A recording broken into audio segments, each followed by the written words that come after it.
তরুণ ছাত্র সমাজকে আবারও রাজপথে জীবন দেওয়ার জন্য প্রস্তুতি নিতে হবে। নতুন করে একটি মাফিয়া তন্ত্র, ফ্যাসিস্ট একটি সরকার আমাদের সামনে হাজির হয়েছে। আধিপত্যবাদের দালালেরা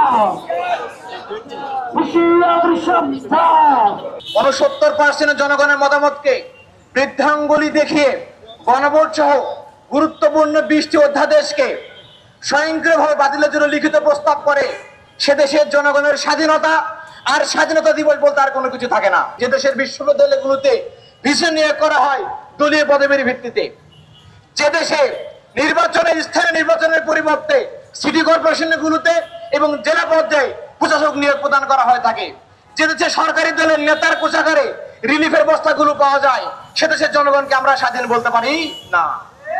সংগ্রামী উপস্থিতি, আমরা স্পষ্ট করে বলে দিতে চাই, এদেশের জনগণ প্রথম স্বাধীনতার সুফল ভোগ করতে পারে নাই। যদি আমরা গণভোট এবং জুলাই সনদ বাস্তবায়ন না করতে পারি, এদেশের জনগণ তাদের দ্বিতীয় স্বাধীনতার ফসল ঘরে তুলতে পারবে না।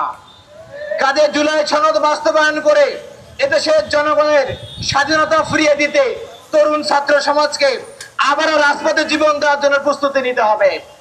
কারণ আমরা লক্ষ্য করেছি, নতুন করে একটি মাফিয়া তন্ত্র, ফ্যাসিস্ট একটি সরকার আমাদের সামনে হাজির হয়েছে, যারা 2000 শহীদের রক্তকে বৃত্তাঙ্গুলি দেখিয়ে নিজেদের তারা আঁখে গোছানোর জন্য ব্যস্ত হয়ে পড়েছে। এদেশের জনগণ রাজনৈতিক নিষ্পেষণ, অর্থনৈতিক শোষণ এবং সাংস্কৃতিক গোলামি থেকে মুক্তি চায়। তারা ভারতের আধিপত্যবাদের দালালি থেকে মুক্ত হতে চায়।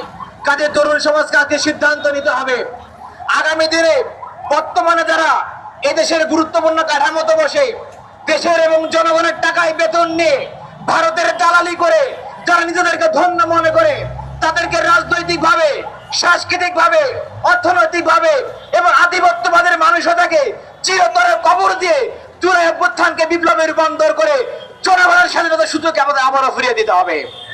যদি আমরা এটি করতে পারি, তাহলে দেশের জনগণ প্রকৃত স্বাধীনতার স্বাদ আস্বাদন করতে পারবে।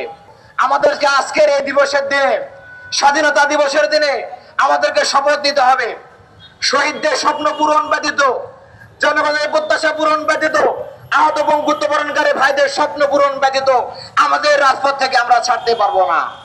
আমরা রাজপথ ছেড়ে যাব না। সারা দেশে একসাথে